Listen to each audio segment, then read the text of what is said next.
buenas noches, bienvenidos, gracias por acompañarnos como cada domingo.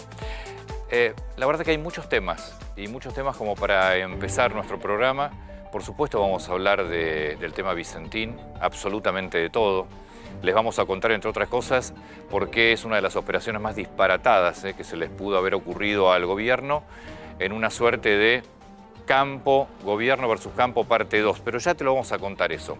Desde ya, todo lo que tenga que ver con el coronavirus y una reunión de último momento que te va a contar Rodis en un ratito nada más, que se va a dar mañana. Reunión muy importante porque puede llegar a decidir el futuro de esta cuarentena que estaba prevista para 3 semanas, pero tal vez cambie a partir de mañana. Ahora déjenme empezar con esta noticia que se conoció hace pocos días, pasó lamentablemente casi desapercibida. Tal vez porque nos tiene acostumbrados, no, en realidad porque no le damos la importancia que tiene que tener. La Universidad de Buenos Aires está calificada dentro de las 66 mejores universidades de Iberoamérica por un estudio que es el QS de Inglaterra, previsto para el 2021. Estas son las mejores universidades para el 2021. Se hace todos los años, siempre en función del año próximo. Es, junto con la Universidad Nacional Autónoma de México, las 2 universidades mejores de Iberoamérica. La de México está número 100.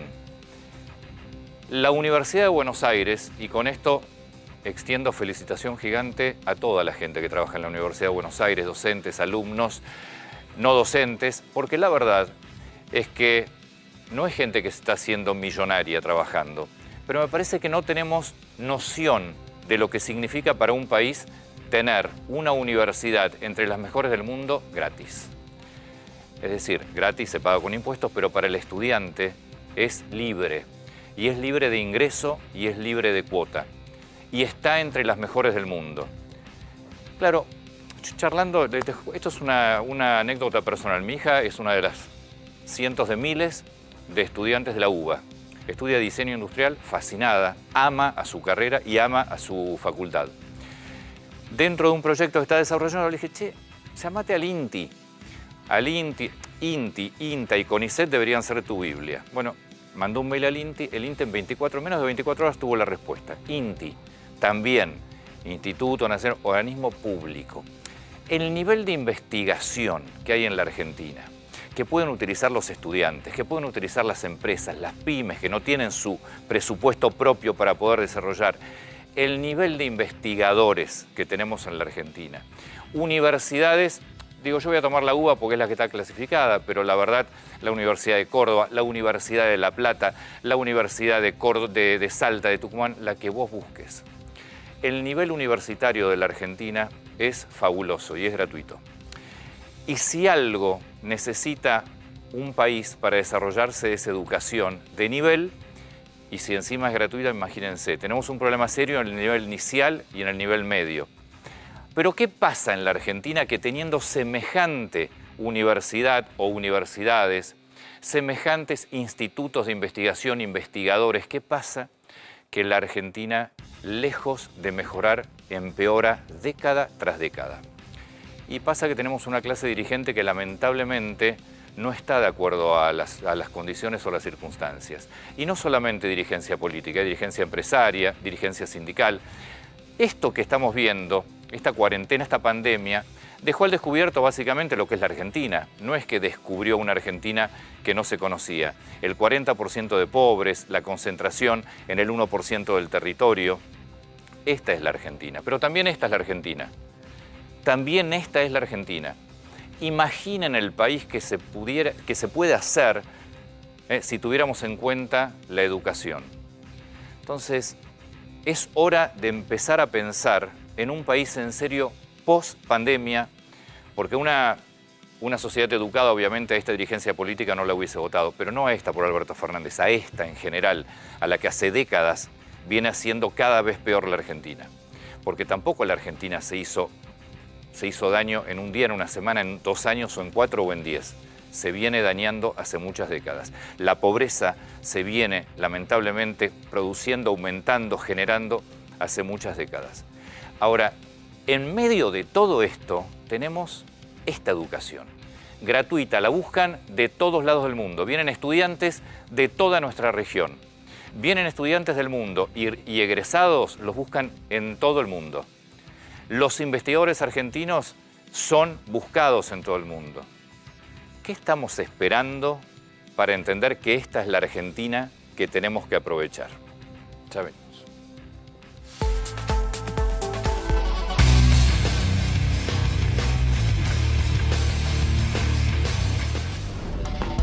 ¿Qué está pasando con la cuarentena? A mí me preocupa. Nuevos casos 774, disminución de casos 200 casos menos. Dicen 2 meses más como si la vida, viste, no valiera nada. Estalló Buenos Aires.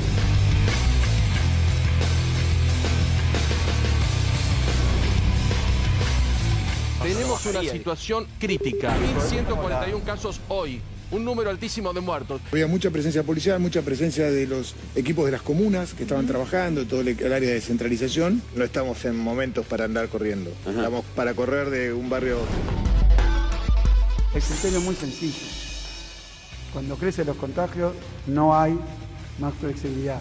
La velocidad de contagio que tenemos hoy es la más alta que hemos tenido desde el día cero. Con lo cual, en verdad, tenemos que estar en la fase 1. La fase 1 sería la cuarentena absoluta. Pasamos ya más de 84 días de cuarentena, es momento de empezar a abrir. El problema es que cuando vas abriendo, el transporte público empieza a pasar esto. Lo peor está por venir. Todavía tenemos la montaña por delante. El pedido va a ser de endurecer las condiciones de aislamiento. Es récord.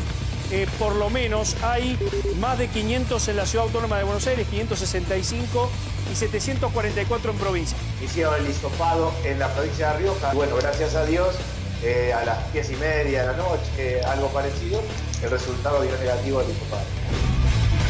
Se siente cansancio, mucha fiebre, dolor muscular. Yo arranqué el miércoles, después de un almuerzo de trabajo. Sentí calor. La verdad que es un virus muy difícil, lo he escuchado a cada uno de los doctores, este enemigo invisible nunca se sabe por dónde entra. Señor Rodis. Buenas noches, Antonio. Y atado a este tema de la semana más crítica para la Argentina en cuanto a coronavirus, tenemos una noticia de último momento y es que mañana habrá una reunión con los 3 ministros de salud del AMBA y del gobierno nacional. Se reunirán Ginés González García, Daniel Goyán, ministro de Salud de la provincia de Buenos Aires, y también el ministro de Salud de la ciudad, Fernán Quirós, para tratar esta situación que es el drama que está viviendo la Argentina y cómo se aceleraron los casos. Van a evaluar la situación sanitaria para ver cómo van a continuar a partir de mañana. Porque hoy también, desde la ciudad de Buenos Aires, dejaban trascender alguna versión ante la suba de casos, porque de los casos que hoy se conocieron 1.281 casos hoy. 700 tantos son de la provincia de Buenos Aires. Entre la ciudad y la provincia tienen el 95% de los casos, pero más, como es lógico, también la provincia. Entonces se estaba evaluando incluso frenar un poco el transporte. Ahora es a la inversa. Ahora desde la ciudad están evaluando frenar un poco el transporte de la provincia y la ciudad. Mañana esa reunión es clave. Esa reunión es clave porque van a evaluar la situación del transporte, la situación de las salidas. Hay mucha tensión respecto de las decisiones que se están tomando, sobre todo críticas desde la provincia hacia la ciudad, que está liberando mucho más la cuarentena en unas semanas y en una etapa donde estamos aumentando con los casos. Esta semana aumentaron los casos en Argentina por encima de la barrera de los 1.000 casos, Antonio. A partir del martes empezamos 1.100, 1.141, 1.200, 1.300, llegamos 1.500 ayer, hoy 1.200, y la situación del país está llevando el total de Argentina, superamos los 30.000 casos. Igual el problema, obviamente, son los casos, pero el problema más serio es que está aumentando la ocupación de terapia, ¿no? Exactamente, la capa está aumentando mucho y vamos a ver después en la ciudad. ¿Qué es esto? Esto es el total de Argentina, 31.500 casos, y te vamos a contar un poco de cada de estos puntos rojos que está sucediendo, ¿no? Bueno, AMBA, te contábamos recién, la situación es muy crítica y va a haber una reunión para ver cómo se lleva adelante. Pero después hay otros lugares en el interior, como Chaco, donde se contagió, hay 1.300 casos acumulados de coronavirus y se contagiaron incluso funcionarios. Sí, igual lo llamativo es Formosa. Formosa la semana pasada te estábamos contando que no tenía casos. Exacto. Formosa, fíjate, pasó de 0 A 33. Al 33. Eso es lo que es la cadena de contagio, 24 en un día tuvo Formosa. De no tener casos, también coincidió con la llegada del presidente que estuvo unos días antes y luego empezaron a aparecer los contagios en Formosa. 33 se está teniendo hoy. Te decía, Chaco hay 2 funcionarias infectadas, la ministra de Justicia y la secretaria de Ambiente. Y atado a Chaco está Río Negro. Sí. ¿Por qué Río Negro? Porque Río Negro también está teniendo una situación muy crítica en Bariloche, en la ciudad andina de Bariloche y en General Roca. ¿Y por qué está atado a Chaco? Una funcionaria también de la provincia de Río Negro, Magdalena Odarda, que fue senadora hace unos años, había viajado a Chaco por una cuestión de trabajo y volvió contagiada a la provincia. Y tiene coronavirus Magdalena Odarda. Y bueno, Córdoba tiene 495 casos, es una de las provincias que más tiene, pero está empezando a liberar y está, por ejemplo, esta semana se anunció que iban a pedir autorización para reuniones. Preocupación central en todo esto, sobre todo cuando mirás el AMBA, terapia intensiva, camas. Terapia intensiva. La provincia de Buenos Aires. Este mapa te muestra la cantidad de camas que está teniendo la provincia de Buenos Aires. Las rojas son las que están ocupadas. En este momento son solamente camas de terapia intensiva en la provincia de Buenos Aires. Y las verdes son las que están disponibles. 45, y atención a un dato que te voy a dar en un ratito. 45,96 la ocupación. Es decir, casi la mitad de las camas de terapia intensiva de la provincia de Buenos Aires están ocupadas. Es baja la proporción de COVID, de internados en terapia intensiva por COVID. Pero ¿qué está pasando? Porque también está habiendo otras patologías que están ocupando camas de terapia intensiva. Ahora, ¿qué muestra esto? Fundamentalmente que tenés todavía más de la mitad de las camas, o la mitad de las camas libres. Ahora, ¿por qué hay preocupación? Y por qué, entre otras cosas, la reunión de mañana, porque lo que se está viendo es un crecimiento de la ocupación de las camas de terapia intensiva. Ahora vamos a hablar todo esto con Laura, por supuesto. Un crecimiento muy fuerte. Con Liliana, perdón. Que un dato que sí, está... Liliana, sí, tiene nombre... Liliana. Está bien, con la doctora, sí. Un dato que está alarmando a los ministros de salud, que lo van a llevar mañana a la mesa. En la provincia de Buenos Aires están ascendiendo de a 2% por día la ocupación de camas de terapia intensiva. Ese dato es alarmante porque queda la proyección. Da que a mediados de julio, podrían estar ocupadas todas las camas. Tema Martín Insaurralde. Pero no por Martín Insaurralde, porque ahí se juntan dos cosas que ahora sí vamos a hablar detenidamente. En primer lugar, lo que está detrás de Martín Insaurralde es una cadena de contagios que, al ser Martín Insaurralde público, al ser su mujer también una figura pública, llama más la atención. La cadena de contagios la vemos siempre, pero acá es muy interesante prestarle atención.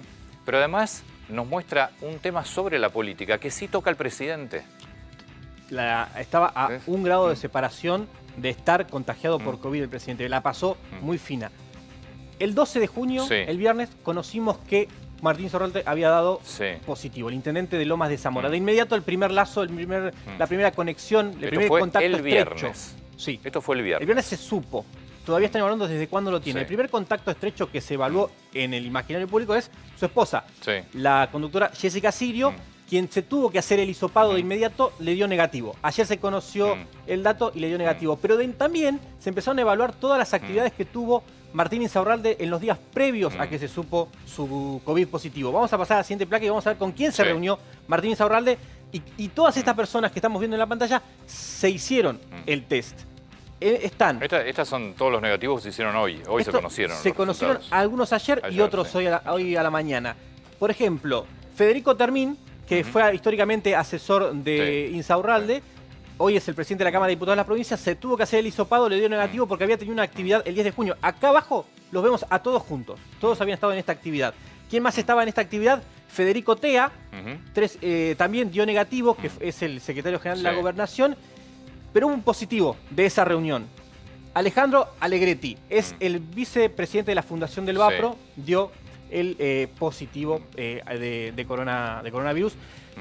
Y hubo otra reunión alrededor de estos días. El mismo día que se junta Insaurralde con estos tres funcionarios, se reunió con Daniel Arroyo, que también... Daniel Arroyo, ministro de Desarrollo Social. Ministro de Desarrollo Social. La reunión, esta fue la foto del día de la reunión con Insaurralde, se tuvo que hacer el hisopado, pero automáticamente, por más que le dio negativo... Allá lo ven a Daniel Arroyo. Sí.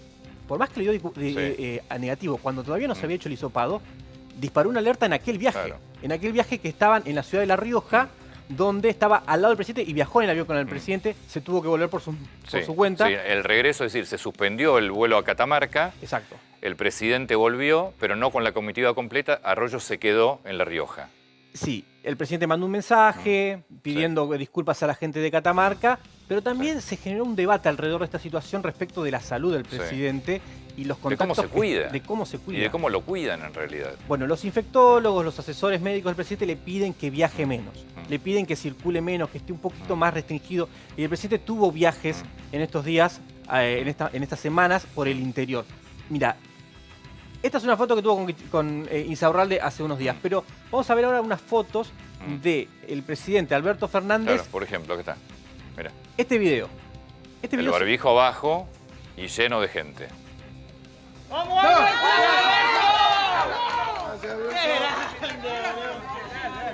Mirá cómo se saca. Tomando riesgo, ¿no? Es muy riesgoso. Es el presidente de la nación. Es muy riesgoso. Bueno, esto sucede en todos los lugares donde va el presidente. Por eso quieren que viaje menos. Quieren que viaje menos, quieren que se preserve más. Le sucedió en Formosa, le sucedió en Villa Langostura. Sí. Esto es de La Rioja, esto es del viernes. Esto es el mismo día que estaba sucediendo el caso positivo de Insaurralde, que estaba Daniel Arroyo. Pero bueno, la recomendación que le están dando al presidente es que viaje menos. Esto pasa a Insaurralde lo mismo. O sea, los intendentes también están con gente. Pero miren las imágenes. Esto es en Escaña de Tucumán, en la provincia de Tucumán, en Escaña. Allá está también en el aeropuerto de Tucumán, ahí vemos que está al lado del gobernador Juan Manuel Mansur, Juan Luis Mansur. Hay una persona que le está hablando sin barbijo y muy cerca. Eso es en la bajada. Allá con Infran también, hablando sin barbijo y muy cerca. Y La Rioja es la foto que veíamos del video que mostrábamos recién. Bueno, te invito. Un peligro. Muy peligroso. Es muy peligroso, doctora, esto. Sí. Sí. Es muy peligroso. Yo he dicho, no entiendo cómo no lo cuidan al presidente. Porque además la edad, bueno, no tiene 40 años. No, pero además hay imágenes que están muy cerca. Doctora, algo que me queda del tema Insaurralde. Jessica Sirio dio negativo, que es su mujer. Ese día. Bueno, eso quiero saber, porque no se termina de entender la cadena de contagio. Entonces, como una persona que convive con ella, él da positivo y ella da negativo. O sea, sí, ¿uno puede no contagiarse? Puede ser positivo más adelante. No necesariamente tienen que tener una sincronía en la positividad, ¿no? Pero ¿existe la posibilidad de no contagiarse? ¿O esto es sí o sí uno se contagia? ¿Se puede haber en una familia un caso y que haya gente que no lo tenga? Ahora está circulando mucho, pero nunca investigué muy profundamente en la cuestión de los receptores según el grupo sanguíneo. Como que los que tienen grupo 0 se infectan menos que los que tienen grupo A, se infectan más. Algo de genético, sí, bueno. Se está estudiando mucho los temas genéticos, ¿no? Y además porque algunos tienen jóvenes que no son obesos ni hipertensos, mueren. Esa es una pregunta que fue un debate también en Europa muy importante. ¿Se muere de coronavirus o se muere con coronavirus? Es decir, las muertes que se producen. En realidad es por la inflamación que desencadena el coronavirus, que produce, por ejemplo, trombosis, que produce... Pero una persona sana, porque siempre se habla de las enfermedades preexistentes, ¿una persona sana puede morir de coronavirus? Sí. Sí. Bueno, la obesidad... Es una enfermedad. Es una enfermedad. Es una enfermedad, es cierto. Pero se están estudiando qué factores genéticos hacen que una persona aparentemente sana pueda tener una evolución. ¿Qué podemos esperar para adelante? Esto ya empezó, ya es la etapa... Eso me asustó. Yo hoy no sabía ese porcentaje de camas ocupadas en terapia intensiva y hoy lo busqué y no lo encontré. Ese dato es muy importante, pero es preocupante porque uno habla con los funcionarios y dicen que no está mal el porcentaje. En realidad es lo que contestan en general. Sí, en general responden que no están tan alarmantes. Tal vez en la provincia de Buenos Aires empezó a sonar la alarma, pero en Capital están un poco más despreocupados porque dicen que el sistema privado y el sistema público en principio podría absorber en esta etapa. Claro. En esta etapa, con estos números, ¿no? Pero a mí me sorprendió. También, bueno, Ahora, también de provincia pueden mandar acá Mañana Mañana está esta reunión de los ministros de Salud de la Nación, de la Ciudad de Buenos Aires y de la provincia. Yo no sé si hay alguna posibilidad de volver atrás con las aperturas. Me da la sensación de que después de 100 días la gente está, ahora vamos a hablar, licenciada, con usted, Claudia, me parece que ya está estallada la cabeza de mucha gente como para, no sé si van a poder regresar hacia atrás en las fases. Es un tema, ellos siempre lo plantearon como que se puede, desde ya. Y hay países, muchos países que han vuelto para atrás. No sé si el humor de la población da para eso. En los últimos 15 días uno ha visto mucha fracción, ¿no? Mucha tirantez, mucha agresividad. Le mostraba a Claudia ¿te acordás los datos de Pittsburgh que te mostré? ¿Por qué no los comentás? Después de la gripe del 2018 que salieron 200.000 personas a la calle. Sí. Sí, a pedir que continuara la cuarentena, digamos, en cierto sentido. No me acuerdo, lo leímos medio rápido. Como que en Pittsburgh se dio por cortada la cuarentena y en una semana murieron 400.000 personas, se llenaron los hospitales.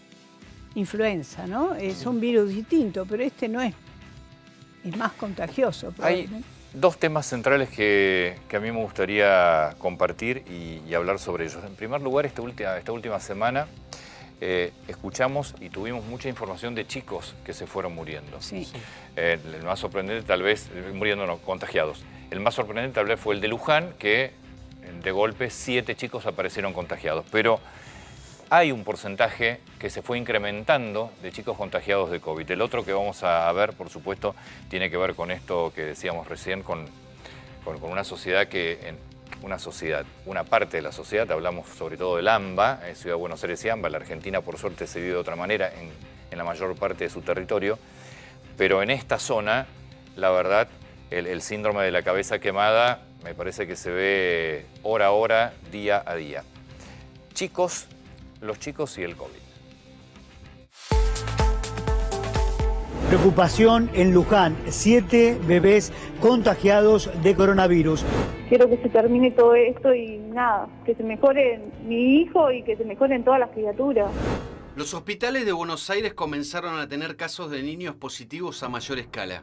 Los miedos de los padres, los pacientes y el personal sanitario son los mismos. ¿Cómo vivir sin abrazos? El COVID-19 y los niños. Vamos a entrar a una zona donde el COVID-19 está cada medio metro cuadrado. Vamos a tomar contacto con los médicos y los que están en la primera trinchera.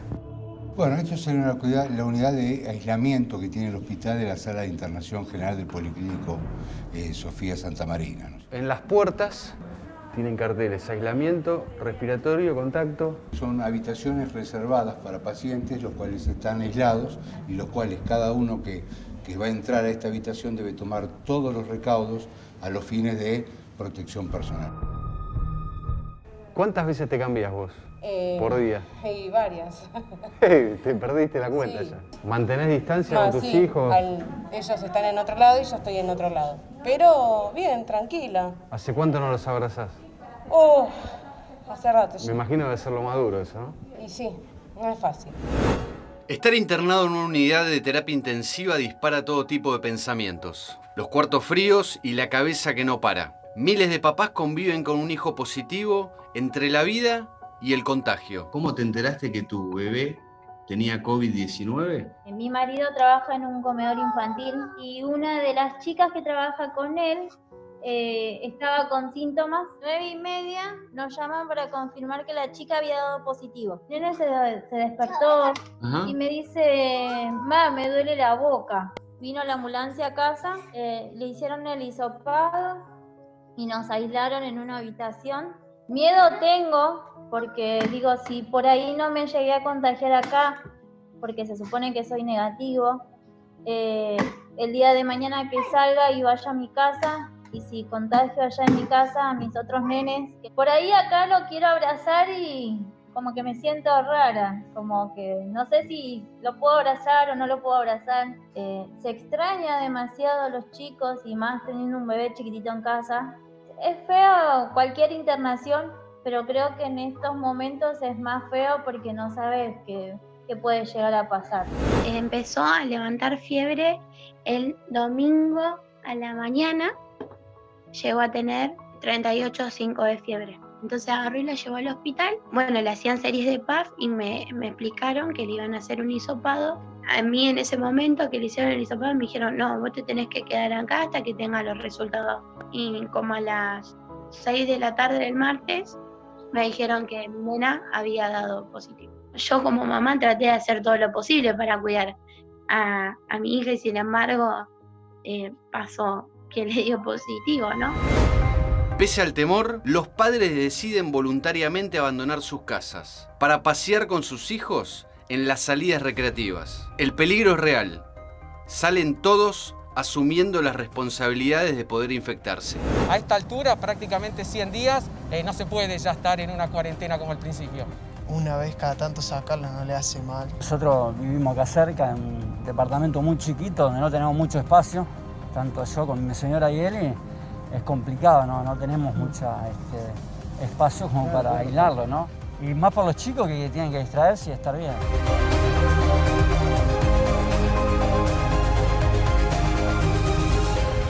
Cuando empezábamos a escuchar sobre el coronavirus, sobre el COVID, lo primero que empezábamos a mal entender era que los chicos no se contagiaban, que se morían los grandes y que además los chicos no se contagiaban. Después entendíamos que sí, se contagiaban, pero en realidad no tenían síntomas. Por eso, fundamentalmente, el corte de los ciclos escolares, porque actuaban de vector de contagio. Después, finalmente, también se contagiaban. Y estos últimos días, sobre todo en lo que es Ciudad y Gran Buenos Aires, más Gran Buenos Aires, empezaron a aparecer muchos casos de chicos contagiados. Zona sur, zona oeste y sobre todo lo que es la localidad de Luján. Pero lo que nos contaban en esta terapia intermedia, que está a un 50% y que marcan las casas con carteles, los cuartos, es el famoso 2 metros. Sí. O sea, no te podés acercar a 2 metros y las personas que entran, digamos, tienen que tener una distancia de 2 metros y algo que es interesante, digamos. Parece como si fuese una cárcel porque en realidad abren la puerta una vez y le dejan las cosas en el piso y se retiran de aspectar. Y en las puertas está marcados los cuartos que son positivos. Los que son positivos y los que tienen respirador.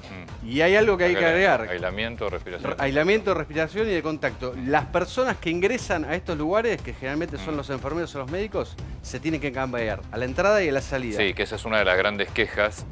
Con ese ambo que tiene ahí. Que ahora vamos a ver que esa es una de las grandes quejas, que por un problema de falta de insumos, muchas veces no se cambian del todo. Se reciclan. Y ahí se terminan contagiando, por eso tanto personal sanitario contagiado hubo en su momento. Y de hecho las personas que veíamos cuando llegan a su casa hicieron una suerte de autoaislamiento. Esto es. No hay remate. No hay remate. Sí, sí. Aparte con marcador.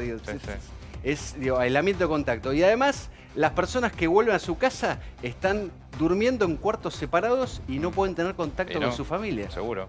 Ahí la enfermera nos decía, no abrazo a mis hijos desde 84 años. Y ¿esto qué es? Es uno de los cuartos donde está viviendo su mamá, aislada. Cuarto día, vemos que tiene una camita, una cuna, un mate. Claro, esta es la pieza. Duerme, o sea, en la pieza está con el bebé, pero también con distancia. La mayor con distancia, nadie entra, nadie sale y ella no puede tener un contacto estrecho con y el bebé es positivo, pero ella no. No, esa es la contradictoria. Eso, porque tal vez se contagió el chico de otro chico. De otra persona. ¿Y no contagia a la madre? No lo sabemos. Porque en realidad los testeos se lo van haciendo cada 2 días. Claro, por ahora acá A no este era momento positivo. hicimos, hasta ayer no era positivo. Puede ser que en la semana sea positivo, pero las marcas de la cuarentena la vamos a ver después. Esta mujer la está pasando muy mal porque acaba de ser mamá de otro bebé que no está amamantando y que su padre también tiene COVID positivo viviendo con sus hijos en la misma casa, mientras ella está con otro positivo en el hospital. No, es que además, así, en tu casa, por supuesto, tiene que estar aislada. Esto mismo, que abrís la puerta y le dejás la comida, en tu casa tenés que hacerlo igual. Claro, sí, pero ¿cuál es la diferencia entre por qué la mamá la internan y el papá que está con COVID positivo, con 4 chicos y un bebé, no lo internan? Porque debe ser un recién nacido, debe ser un bebito que tiene que estar No, la no, mamá al sí, lado. claramente, Claro. pero también lo que nos dicen es que directamente se evalúa la proximidad real de la emergencia. Lo que pasa es que los otros chicos también. Uno nunca sabe la fragilidad. A mí me pasó vivir en un cuarto como estos 2 meses y no hay remate. No podés salir, no podés entrar. Llega un momento que te querés volver loco. Te volvés loco porque no sabes si tu pibe está bien, está mal, si la está pasando bien. Uno la pasa muy mal porque la vida es minuto a minuto. Sí. Sí. Acá entramos a jugar desde la psicología. Yo nunca entendí por qué, además de un comité de expertos, infectólogos, virólogos, no sé cuál es qué otras especialidades están en ese consejo de expertos, ¿cómo no hay un consejo de psicólogos y de psiquiatras? Así es, debería haber. Porque la salud mental es imposible que no nos afecta a nosotros, que podemos salir a trabajar, aunque sea unas horas. Afecta mucho. Bueno, recién estábamos viendo, no sé si lo tenía por allí, Rodis, un tuit o un posteo de Insaurralde que hace 2 días que no sale y ya dice que está la cabeza quemada. Estresado. Ahora, tiene marca muy pronto. Esto además, sí o sí va a tener consecuencias posteriores. Tiene consecuencias ahora. ¿Me está preguntando? Sí, bueno, por supuesto. Tiene consecuencias ahora. Es decir, es lo que estamos viviendo, lo que podríamos llamar claramente un trauma acumulativo. Es decir, es fácil, trauma acumulativo. Cuanto más días pasan, más traumático es. Ahora, yo no estoy hablando ni a favor ni en contra de la cuarentena. Yo solamente hablo de salud mental. Me preguntan por salud mental, digo, ¿cómo está la salud mental de la población? Mal. Está mal. La gente está deprimida, angustiada, no duerme. Algunos están realmente teniendo necesidad de consultas psiquiátricas, terapia. Para acá, vení, súmate, Victoria. No, pues vamos a presentar nuestro informe sobre precisamente este tema. Vení, pasa, Victoria. Quédate, Nacho, ahí. Bueno, contame el informe. Y que ya lo vamos a ver. Bueno, vamos a ver un informe justamente sobre los trastornos que está sufriendo la gente como consecuencia de la cuarentena. Mucha gente ya sufría patologías antes de la cuarentena, se acentuaron durante la cuarentena, pero acá el interrogante es ¿cuántos nuevos depresivos vamos a tener? ¿Cuántos nuevos obesos vamos a tener? Están, expertos, agencias de salud advierten que se avecina una nueva crisis sanitaria, que es la de los problemas psicológicos, y que se avecina una nueva ola de personas con trastornos de estrés postraumático, de depresión, de suicidios. Y la pregunta es si estamos a tiempo para frenarla, ¿no? Cabezas quemadas. Los efectos de la cuarentena y el punto en donde estamos parados obliga a pensar si no es solo la economía la que sufra daños irreversibles, sino también la salud mental, el bienestar emocional de las personas en aislamiento. Hola. ¿Qué haces? Bien, ¿vos? ¿Cómo andas, Maru? Bien, todo bien, por suerte. Qué gusto verte. Gracias. ¿Cómo lo llevas? Sí, llevándola difícil porque trabajando con 4 hijos, Zoom de patín, Zoom de fútbol, Zoom de colegio, Zoom de todo. Contanos, ¿quién sos, Nati? Mamá de 3 varones, tengo a mi marido, perros, tatúo, que ahora no puedo. Te levantás a las 8 de la mañana y terminás a las 2 de la mañana haciendo cosas de la casa, del colegio, del trabajo. O sea, sos la mujer orquesta. Sí, más o menos, como creo que todas las mujeres ahora. El chico no está yendo al colegio, está de vacaciones. Para él no hay colegio. Y decirle, sentate que tenés que hacer esto. No sos la docente, sos la mamá. Claro. Tengo 2 nenas, yo, adolescentes, y está re difícil. ¿Qué es lo que tu cuerpo te dice? O sea, ¿cuál es tu sensación general? Estoy cansada todo el tiempo y digo, no estoy haciendo nada. A veces, quien padece alguno o varios de estos trastornos lo manifiesta a través de su conducta y hábitos de consumo. Yo era más o menos horarios normales de sueño y ahora me duermo a las 3 de la mañana, me levanto a las 8. A la noche por ahí son las 4 de la mañana y estoy con los ojos así, sin celular, sin nada, ¿eh? No me puedo dormir y ni te digo cuando miraba noticias. La tarea de los chicos en casa, quedarte sin laburo. ¿Cómo te afectó a vos? Como persona con ataque de pánico, creo que la gente que tiene ataque de pánico me lo va a entender. Primero empezás a pensar, bueno, está bueno porque no me contagio si me cuido. Pero después empezás a pensar, pará, ¿y si me empieza a doler una muela? Ay, si me agarra una ACV. La pregunta más acá que más se hace es, por ejemplo, ¿qué me puedes dar sin receta para dormir, para tranquilizarme? Tengo días que me despierto a las 2 de la tarde. Y eso en la rutina, teniendo hijos, es lo peor que te puede pasar, porque es una cadena donde todo empieza a caerse y todo eso, todo molesta. Es impactante cómo aumentó el consumo de alcohol, tabaco, fármacos, desde que empezó la cuarentena el 20 de marzo. Se me dio en un momento por a la noche tomar licor. ¿Aumentó mucho la venta de alcohol durante la cuarentena? Muchísimo. ¿Vos tomás alcohol o fumás? Antes cuando me juntaba con amigos para brindar por algo, siempre buscando alguna excusa. Ahora lo siento como que es mi compañero de penas el vino. Casi diría que triplicamos los clientes que ya teníamos. Mucha gente se toma una botella al mediodía y otra a la noche. Y la verdad es que un día me serví también para almorzar y fue una de mis hijas que me dijo, mamá, como, no, ¿estás tomando vino? Que esto es de nuevo. Y fue como, ok.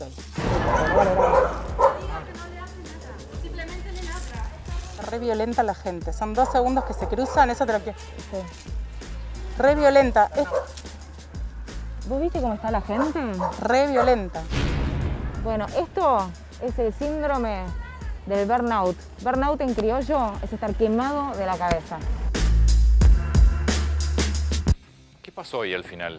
Bueno, 2 vecinos que se pelearon porque sus perros se comportaban como perros, básicamente. Lo que pasa es que no hay más paciencia. No, la gente está muy irritable, quemada de la cabeza, el síndrome de burnout, que es agotamiento emocional y psicológico. A ver, partiendo de la incertidumbre, de la sensación de incertidumbre, ahí tenés muchas ramificaciones de las emociones. Imagínate este círculo. O sea, nosotros somos una máquina perfecta. Sí. Tenemos nuestro cuerpo, tenemos nuestra mente y nuestras emociones, nuestras sensaciones, y no podés separar todo. Todo funciona. Cuando vos tenés un pensamiento, por ejemplo, ¿cuándo va a terminar esto? Voy a perder mi trabajo, de ahí te lleva una emoción. La emoción puede ser el burnout, estoy quemado de la cabeza, la emoción de angustia, de miedo. De ahí vas a una acción, me quedo tirado en el sillón, como más. Y después a una acción. Sí. Te peleas con tu mujer, tenés problema en casa. ¿Por qué bueno, consumos en el momento. Sí. De alimentos ultra... Pasa que es por una cuestión de comodidad los ultraprocesados, me parece. No, es porque la gente come más por la ansiedad. Y la ansiedad, necesitas harina, necesitas azúcar, chocolates. Bueno, es una persona que tiene mucha ansiedad, por lo general consume este tipo de alimentos. El alcohol también aumentó muchísimo. Bueno, hay distintas encuestas, abundan las encuestas. Lo que llama más la atención es que se triplicó la cantidad de gente que toma todos los días. Y en el rango de 35 a 45 años se cuadruplicó esto. Wow. El tabaco también aumentó, el consumo de tabaco, de drogas legales y ilegales. De legales estamos hablando de ansiolíticos, protectores hepáticos, porque también la angustia genera gastritis, problemas de este tipo, antidepresivos e ilegales. Hablé con gente que consume marihuana, los que fuman marihuana fuman más marihuana que de costumbre, los que compran, los que cultivan también. De hecho, las drogas ilegales aumentaron su precio. Por ejemplo, 10 gramos de marihuana, que antes de la cuarentena salían 4.000 pesos, ahora sale el doble, casi el doble. Todo esto que está tan a la vista, ¿qué hacemos? Bueno, quiero retomar lo que dijiste antes. Tendrían que escuchar a los asesores de salud mental. Es importante para tomar decisiones. Es como, tenemos que pensar que el cuerpo social es como un cuerpo. Sí. Le estás dando un remedio que no cura la enfermedad, es tóxico. no cura la enfermedad. La cuarentena es una prevención, no es una curación. Ahora, tiene su toxicidad. Entonces nos deberían preguntar a todos, economistas, psiquiatras, psicólogos, ¿cuánta toxicidad tiene esto? ¿Hasta cuánto resiste la sociedad? ¿Hasta cuándo resiste? Aparte, no sé si... el hombre no sé si está preparado para la incertidumbre tan prolongada. Por supuesto que no. Alguna certidumbre tenés que tratar de darle. Y sí, entonces tenemos el estrés de que ahora se dice que la cuarentena se va a alargar. Supuestamente hay un día en que se va a saber que se alarga. A lo mejor ese día que se alarga, después se alarga más. Es realmente un trauma acumulativo que está produciendo daño importante en la salud mental de la población. Es tóxica la cuarentena, previene de algunas cuestiones. Es como dar un medicamento, pero tenemos que medir cuántas plaquetas hay, cuántos glóbulos rojos. Están bajando. Estamos en problemas con la salud mental. Hay que tenerlo en cuenta dentro de las decisiones. Es que la salud mental es igual que la salud física, o sea, está al mismo nivel. Una enfermedad mental es igual de importante que una enfermedad física. De hecho, muchos problemas no sé, angustia, te genera también después una consecuencia física. La pregunta es, ¿cuánto tiempo la psicología de una persona está preparada para seguir tolerando el aislamiento o para convivir con un virus que no ve y al que le tiene tanto miedo? ¿Y qué pasa después? En este caso, ¿no? Pues vamos a suponer que finales de, no sé, qué sé yo, finales de julio, ¿será? Que digan, bueno, empezamos a desarmar la cuarentena. Ya la vida un poco más normal, con distanciamiento. ¿Qué hacemos? ¿Qué pasa con las que puede haber? Yo debe haber parejas, matrimonios que hoy deben estar haciendo equilibrio, que hay que saber cómo estallan. Mucha gente debe estar... No se sabe qué puede pasar después. No se sabe. Y el después también, hoy circulaba por los WhatsApp un audio de un montañista que decía, atención, cuando llegamos a la cima, que todavía no llegamos, por lo menos a la cima de la cuarentena ni a la cima de la pandemia, está el riesgo, pero mucho peor cuando empezamos a bajar. Ahí mueren muchos montañistas. Entonces, atención, ¿qué va a pasar cuando empecemos a bajar? En Europa se ve, la apertura es casi indiscriminada. Es decir, porque no se organiza. No, porque me parece que es esto, que la gente dice, abrieron, listo, abrimos, bueno, pero van a decir, pueden salir a correr. Ah, bueno, pero salgo mañana. La gente que le dicen que puede salir a correr, sale a correr. La gente que le dice que tengo que cobrar, voy a cobrar. Entonces, no, hay que organizar esta desescalada y mejor organizarla, porque si es así, va a ser un caos. Se habla mucho de la gente no va a tener más contacto. No, la gente sigue teniendo contacto, quiere tener contacto y en cuanto se puedan ver, se van a ver, se van a abrazar, esto va a ocurrir. Es que también una persona que piensa o que vos le decís, no sabemos cuándo vamos a volver a tener contacto, le generás una incertidumbre espantosa.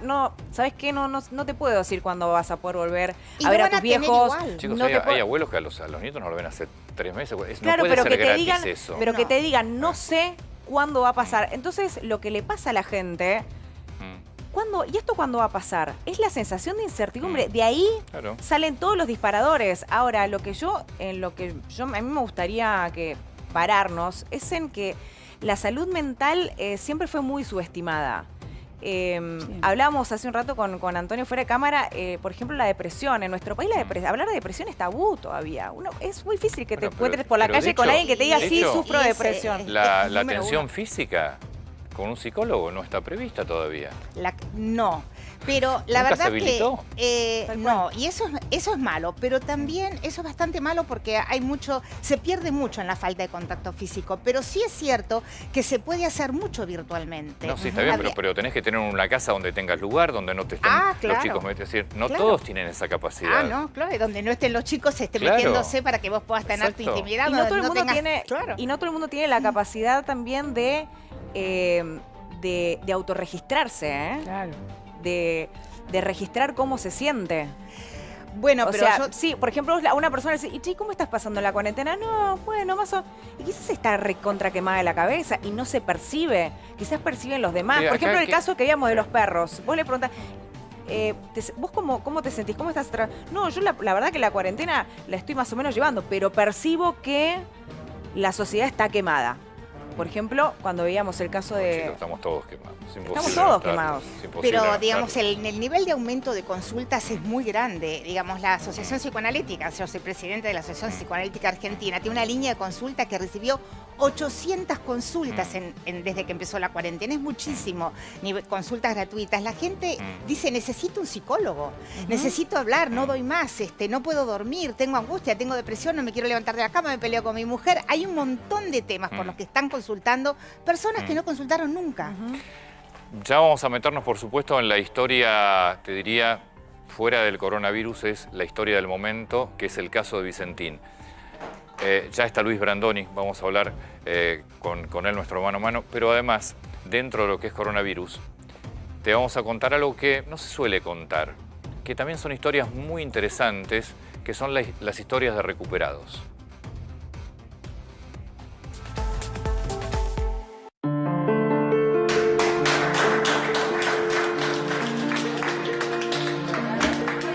Hola chicos, buenos días, pasen. Yo creo que me contagié estando en Estados Unidos, que me fui de vacaciones con mi madre y con mi hija. Hola chicos, ¿cómo están? Pasen.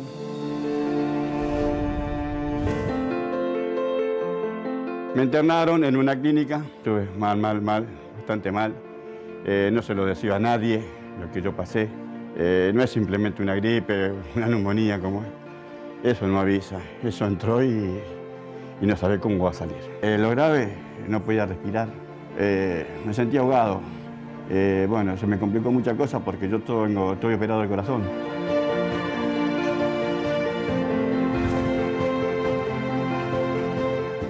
El primer síntoma, se me cerró la garganta, no podía respirar, entonces llamamos a la ambulancia. Luego, después de varios días, los síntomas también fueron fiebre y anginas.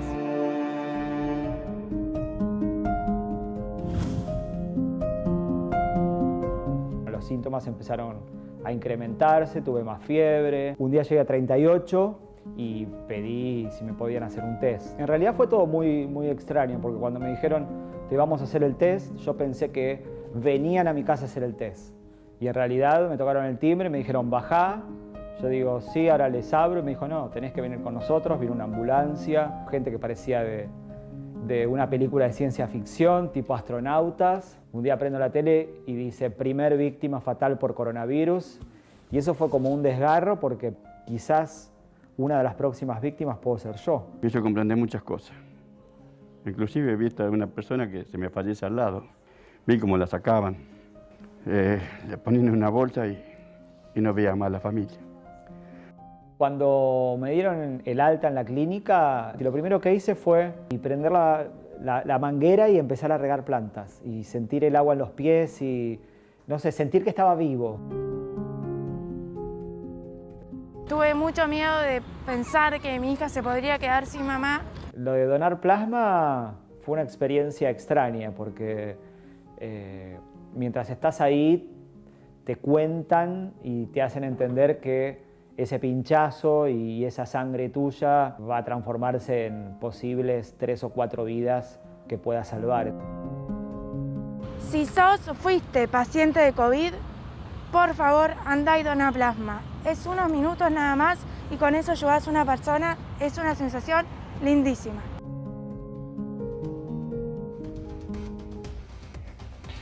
Ya está Luis Brandoni con nosotros, así que en un ratito nada más nos ponemos ya a conversar con él. Y por supuesto, el tema de la semana, te diría que más que de la semana, va a ser uno de los temas políticos del momento, que es esta intervención con idea de expropiación, que yo creo que va a terminar en un gran escándalo, de la empresa Vicentín. Ya venimos.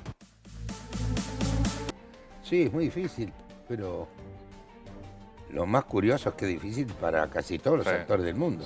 Esto es un hecho inédito. No hay Ustedes antecedentes. estaban para estrenar en marzo. El justo 20 antes de marzo. El 20 de marzo, claro. Sí. La cuarentena empezó El acá. acompañamiento de Carlos Gorostiza. Lo vamos a estrenar, pero bueno, habrá que esperar.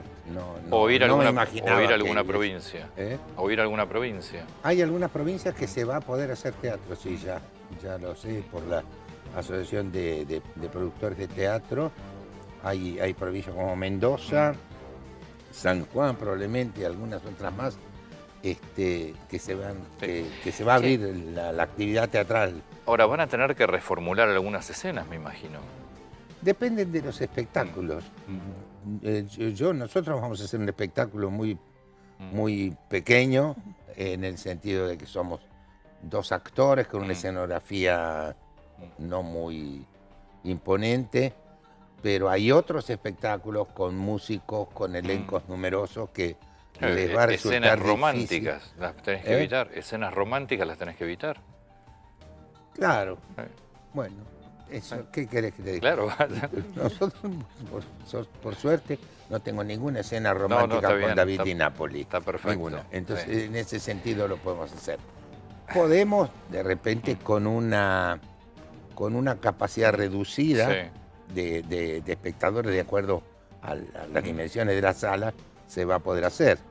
Yo creo que eso estaría muy bien porque, entre otras cosas, nos vamos a dar cuenta cuál va a ser el prejuicio, el temor que puede tener el público, porque hay otro fenómeno social que no es imprescindible, pero es necesario. Digo, el cine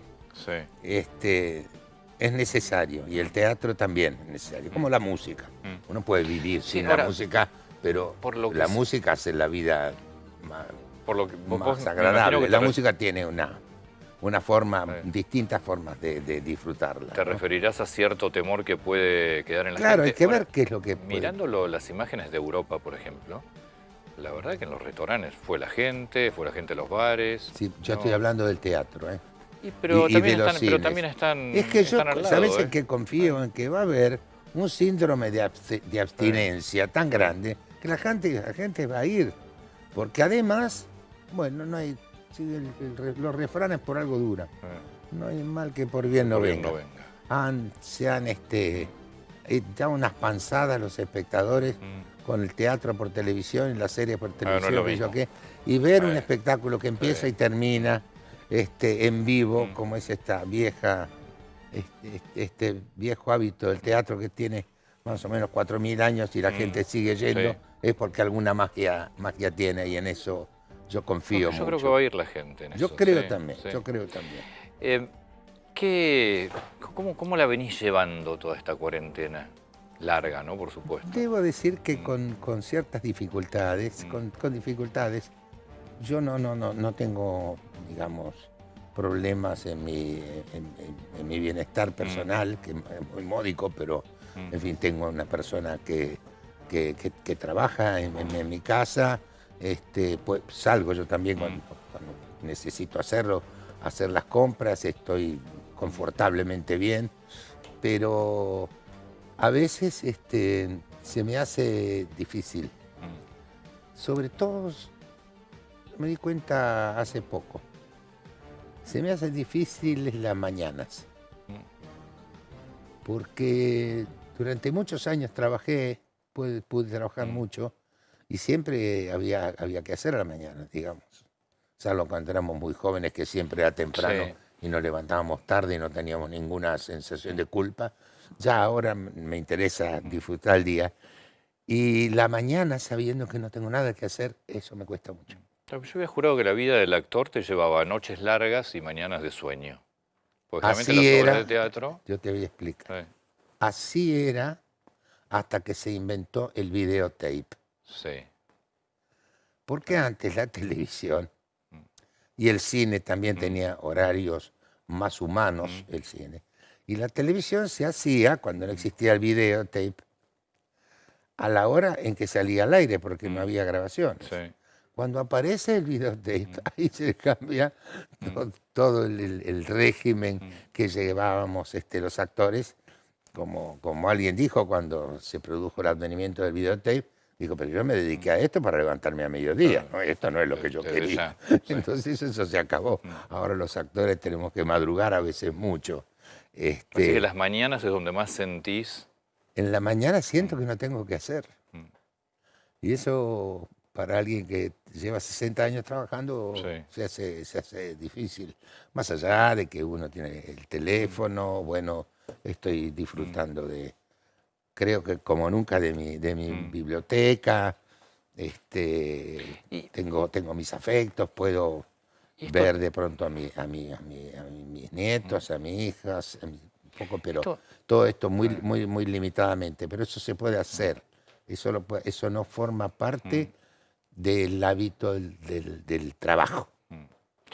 ¿Y esto te acercó más o te alejó más de la política? Vos, un momento de tu vida estuviste muy metido en la política, Sí. después volviste a tomar un poco de distancia.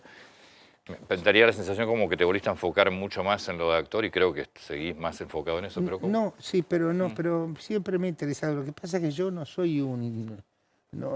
yo estuve desde hace muchos años en la política de una manera particular, porque yo me inicié en la política sindical, en la Asociación Argentina de Actores. Me tocó una época complicada, con lo cual se alargó mi tarea durante muchos más años de lo que yo hubiese querido. Después yo tomé una identidad partidaria, que fue afiliarme a la Unión Cívica Radical. Tuve la oportunidad en 1997 de ser diputado nacional, y cumplí con mi periodo, con felicidad, vamos. Con más fracasos que éxitos, como le pasa a casi todos los diputados. Como casi todos. Pero siempre me interesó la política porque es una cosa que me inquieta. No la veo como una posibilidad de trabajo, ni de avance, ni nada. Soy un diletante, digamos, de la política, pero me interesa. Y en este momento estoy muy interesado en eso, muy comprometido en que hay que hacer, hay cosas para hacer. ¿Y qué ves en este momento de la Argentina? Es un momento muy complicado. Tan particular, sí. Es un momento muy complicado porque esta situación por la que estamos atravesando no solamente se ha hecho muy larga, sino que está creando muchas dificultades y hay dos cosas que son peores que esas. Una, que no sabemos cuándo va a terminar, y otra es que no sabemos qué va a pasar cuando termine. Entonces es un momento muy difícil para todos, para los que estamos fuera del gobierno y para los que están dentro del gobierno. De modo que hay que ser muy cuidadoso, no resignar las cosas básicas, elementales, los derechos inalienables que nos ofrece la Constitución. No, eso no tiene precio, eso no se puede tocar. Pero entender las circunstancias, lo que va a venir, va a ser complicadísimo. Me parece que va a ser muy complicado. Sí, pues no se sabe tampoco, porque en realidad que tampoco tenés, es como mucha incertidumbre. Pero nada nos indica que va a ser un buen momento para la sociedad argentina. Nada nos sugiere eso. Entonces se hace muy importante el buen criterio de quienes hacen la política verdadera del día a día, preparar a las fuerzas políticas con vocación democrática a estar muy de acuerdo en cosas básicas que nos permitan por lo menos no tener ningún riesgo, que no aparezca el menor riesgo de que se pueda quebrantar el sistema democrático. ¿No notás que, como es un momento realmente dificilísimo, único, porque nunca el mundo no estaba preparado para esto, mucho menos la Argentina, ¿no notás que es un momento que podría servir, no sé si la palabra es refundar, pero ¿se puede pensar en una Argentina diferente con todo lo que ha quedado a la vista de lo que es la Argentina? A mí me parece que sí, sobre todo hay algunos temas que a mí me obsesionan. Y es un momento tan particular que podríamos parar la pelota un poquito y decir, bueno, muchachos, ahora en medio de todo esto hay algo que tenemos que salvaguardar por encima de todo. Se llama educación. Porque eso lleva décadas, va a llevar décadas. Y tenemos que ser capaces de ponernos de acuerdo y hacer un un proyecto de ley que es un proyecto de una política de Estado para más de 1, 2, 3, 4, 5 periodos, porque esto, la educación, va a llevar tiempo y se hace a mano, se hace a mano. Sí, pero aparte es lo que va a definir el resto. Bueno, yo empecé el programa hoy y mi muy pequeña editorial fue con la uva número 66 en el mundo. Entonces lo que yo me pregunto, tenemos una universidad gratuita entre las 66 mejores de Iberoamérica. ¿Qué nos pasa como país que tenemos semejante institución? Vienen estudiantes de todo el mundo, profesionales que se reciben y los buscan en todo el mundo. ¿Qué falla como país teniendo ese activo que venimos con un país que década tras década cada vez más abajo? Inexplicable. Es inexplicable. Inexplicable. Que la UBA le haya impedido a una personalidad de la ley. Bueno, eso fue Moro. Como Moro. Sí, como Moro. Dar una conferencia es una cosa indescriptible. ¿Cómo lo vamos a explicar? Digo, ¿cómo no se puede explicar? Porque además no es que venía a dar un curso ni a hacer política. Venía a dar, y además una personalidad que vale la pena escuchar, señor. Ahora, ¿qué es lo que pasa que... Lo de la Feria del Libro es una cosa inconcebible. La Feria del Libro... Bueno, pasa que cuando se mete la política... Pero la Feria del Libro le impidió a un premio Nobel de Literatura abrir la Feria del Libro, porque no pensaban como los muchachos que estaban en la Biblioteca Nacional. Es un disparate. Esto es lo que no se puede explicar. Ahora, ¿por qué? Bueno, yo me imagino que es porque en la medida que la sociedad no esté educada, seguirán votando a los dirigentes políticos que fuimos teniendo, ¿no? En la medida que tengamos una sociedad educada, creo que hay dirigentes políticos y sindicales que no van a tener lugar, y empresarios tampoco. Sí. Ahora, ¿cómo hacer para que las fuerzas políticas en serio, como tema de Estado, digan, muchachos, acá está lo que dejó la pandemia a la vista, es lo que es la Argentina. Tenemos que cambiar la educación de movida. ¿Por qué no se puede hacer eso? ¿Por qué no se pueden poner de acuerdo? Vos estás dentro de la política, estuviste dentro de la política. Sí, claro. Pero esto porque se necesita grandeza, porque la historia del país lo cuenta. Hemos tenido dificultades muy grandes para conformarnos como país. Muchas peleas, una guerra civil que no se llamó así, pero que lo fue. Grandes hombres, grandes políticos que discutieron mucho, digamos. Está escrito.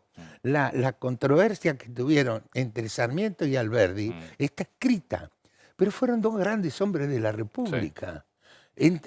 Había una cosa que estaba por encima de ellos, que era su aspiración de hacer un país, ¿no? Ellos tenían conciencia, veían más lejos que el común de la gente, de nosotros, sabían que estaban haciendo una cosa. Esto es lo que falta. Y creo que eso que se ha dicho tantas veces, que es muy cierto, que hay que gobernar no para la próxima elección, sino para las próximas generaciones. Y esto me parece que es lo que falta. Yo no pierdo las esperanzas de todos modos. De todos modos no pierdo las esperanzas. No es un tema de un año para el otro. No es, pero este golpe que hemos recibido en el mundo entero, en un hecho inédito, tal vez tendríamos, por empezar, que no compararnos con nadie, por empezar. Sí. No nos comparemos con nadie porque no vale la igual pena. somos incomparables. Incomparables, incomparables e inexplicables, ¿no? Pero y arrancar de ahí, porque es como si nos hubiéramos ido todos al descenso, ¿no? A la vez. Bueno. Sí, yo lo que temo es que una vez que pase esto y aparezca la vacuna, pues en definitiva la única forma que va a pasar del todo con la vacuna, es que nada haya cambiado. Eso sí me da un poquito de temor, porque yo creo que ahí quedó tan a la vista lo que es la Argentina, que si no cambia nada, me parece que ya perdimos la única oportunidad última e importante que teníamos. Y es posible, yo creo que sí, porque algunas cosas pueden modificarse. Porque lo importante de la modificación de la que estamos hablando es una modificación que se tiene que hacer sin violencia. Desde ya, obviamente. Esto es lo que, si no, no vale. No. Si no, no sirve para nada. Entonces esto va a llevar un tiempo y va a llevar tiempo explicarle a la gente que está en desacuerdo con algunas cosas que tiene este gobierno, que habrá que esperar a ver si las cosas se pueden modificar con las recetas, con lo que nos indica la Constitución Nacional, que se puede, con esas herramientas se puede, efectivamente. ¿Qué pensás de Alberto Fernández? Te escucho hablar con mucha tranquilidad, cosa que me parece fantástico de lo que estamos pasando y de lo que se viene. Le va a tocar a Alberto Fernández no salir de toda esta... Sí. Bueno, yo estoy tranquilo porque me hago mala sangre mañana cuando veo el diario, no sabe lo que soy. Mejor. Sí, bueno, decías que no tenía nada que hacer. En mi casa, bueno, no me arreglo como puedo. Sí. Pero no siempre estoy así. Pero no, yo creo que el presidente está en una situación complicada, muy complicada. No quisiera estar en sus zapatos. No me parece que sea un hombre malintencionado, ni mucho menos. Pero yo creo que hay hay unas tensiones en el marco del gobierno que son indisimulables ya, y que me parece que es probable que hagan cometer algunos errores al presidente que no debiera haberlos cometido. Esto es lo que me parece, con la mejor intención lo digo, porque me gustaría que llegáramos a las elecciones del año que viene, que falta mucho, para nosotros, imagínate lo que es. 1 año y medio. Cualquier cosa puede pasar en Argentina. No, tendría que ser normal, porque no nos pueden pasar cosas como las que nos pasaron a nosotros muchas veces. La última importante que nos pasó fue las PASO del año pasado, que el viernes a la noche el país era uno con determinadas características, determinadas limitaciones y algunas aspiraciones, algunas expectativas, y 48 horas después se derrumbó el país entero. Bueno, pero eso porque no tenemos políticas de Estado. Pues si tuviésemos políticas de Estado, no importa que cambie el signo de gobierno, vos sabés que hay cosas que no van a cambiar. Claro. Pero no las tenemos. Bueno, este es el tema. No podemos vivir ansiedad antes de mirar el diario de la mañana, a ver qué es lo que nos traen los titulares. Si cambió todo o no cambió nada, no se hace un país así. Porque, entre otras cosas, la democracia no es épica. No hace goles todos los días. No. La democracia general debiera ser, para nuestro gusto, bastante aburrida. Sí. Para debería ser así. Debería ser bastante aburrida. ¿Y yo qué pasó? No, bueno... renunció ministro. Bueno, pero... Debería estar con su tiempo puesto, vos en tu obra de teatro, el productor viendo cómo la pone en escena, cada uno con su empresa. La verdad que uno debería estar con su tiempo en sus cosas, no pensando a ver si tal ministro se despierta y hace una cosa, si nada. De cualquier color político esto ya, ¿no? Yo tengo esperanzas en que la gente se está interesando mucho en la política. No solo quienes tenemos vocación política, sino mucha gente que en otros momentos lo miraba desde el balcón, la política, con cierto desdén, en todo caso, en muchos casos merecido. Yo creo que algo está pasando. Mi experiencia personal es que después del 83, que fue un año con un enorme fervor político, porque salíamos de la dictadura y todo esto, que fue una cosa extraordinaria, ese año de intensidad sabia, llena de esperanza. ¿Crees que se viene algo? Yo creo que este es un año, lo que empezó hace cosa de un año y medio, 2 años tal vez.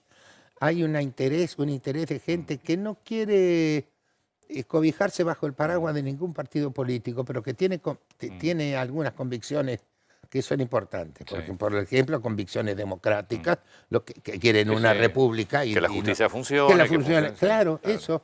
Mucha gente. Y eso a mí me parece que es muy auspicioso y los partidos políticos tienen que estar muy atentos a eso y colaborar no para cooptarlos, sino para comprometerlos aún más con la tarea política. ¿Lo ves a un Macri volviendo? ¿Te gustaría un Macri volviendo? Es posible que pueda volver. Macri es un político que tiene tiene una expectativa política, como hay otros dentro de la alianza que tenemos conformada nosotros, que es Juntos por el Cambio, gente muy capacitada, tenemos cuadros interesantísimos.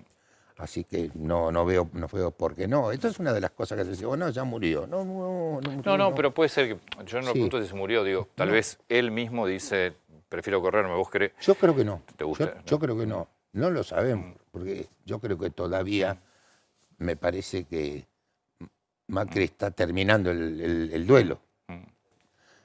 Pero un hombre que ya lleva muchos años en la política y donde le fue muy bien en la política, esto es que una de las cosas que hay que reconocer. En Boca también. En Boca también, pero de eso yo prefiero no hablar. Qué impresionante, de Boca prefiero. Pero más allá de qué impresionante lo que es el fútbol, cómo te lleva a la política, a los número uno de política, porque en realidad, vos fíjate la cantidad de dirigentes que hay. Macri es el ejemplo número uno, pues yo era presidente, pero que buscan el lanzamiento a través de un club de fútbol.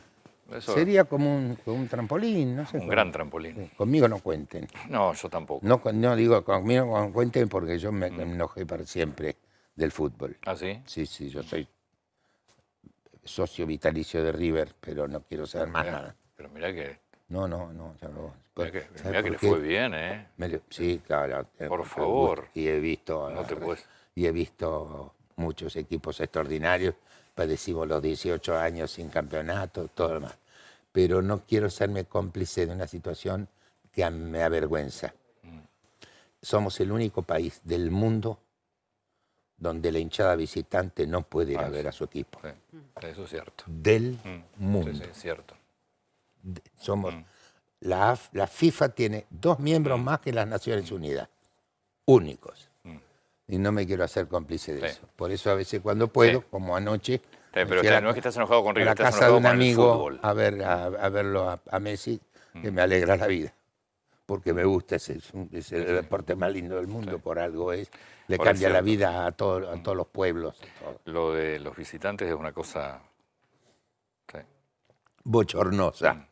Y además no es efectivamente un modelo de política transparente ni dedicada a su objetivo. Igual estás en un club, la verdad que es casi modelo River, ¿no? En eso fue modelo, sí. Lo podés disfrutar. A mí me gustó mucho, yo lo disfruté mucho. Lo disfruté como socio, como pibe. Me gustaba saber que había un pibe que estaba en 4º año del secundario en River y jugaba en primera. ¿No? Era lindo. Luis, un placer, ¿eh? Ojalá se estrene rápido. Sí, por favor, sí. Tenemos ganas de hacerlo. Tal vez en julio, como vos decías, y con... Sí, si no en agosto, y con ocupación mediana de las salas. Tenemos una ventaja, y es que los dos personajes los podemos hacer tanto hoy como en julio, en agosto, en septiembre. Por razones etarias, de edad, ¿no? Los dos personajes tienen más o menos nuestra edad, ¿no? El physique du rol lo seguimos manteniendo. Muchas gracias por la invitación. Por favor, muchísimas gracias a vos. Bueno, un placer. macanudo. Nos vamos a meter en el otro tema central de esta semana y seguramente de los próximos meses, como es el caso Vicentín. Vicentín, una de las mayores empresas agroexportadoras del país, pasó de la expansión al rescate del gobierno nacional.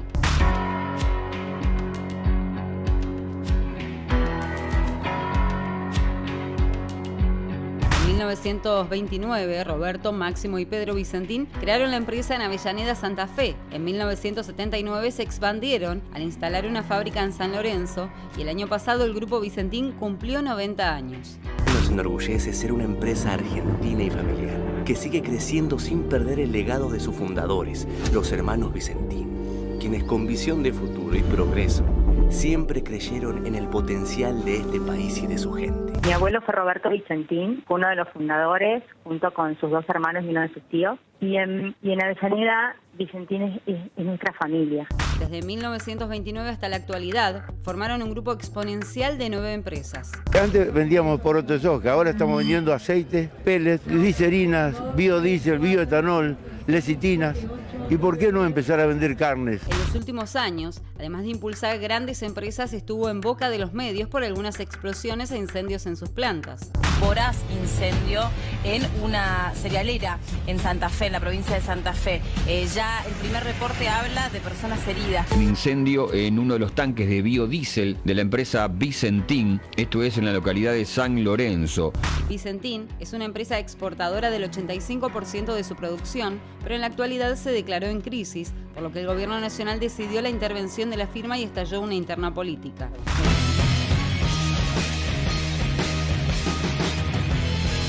Nosotros no estamos expropiando una empresa próspera, estamos expropiando una empresa en quiebra. Nadie seriamente puede pensar que nosotros tenemos como política la política de quedarnos con las empresas privadas. Lo que está en juego es nuestra historia. Vicentín hace 90 años que está acá.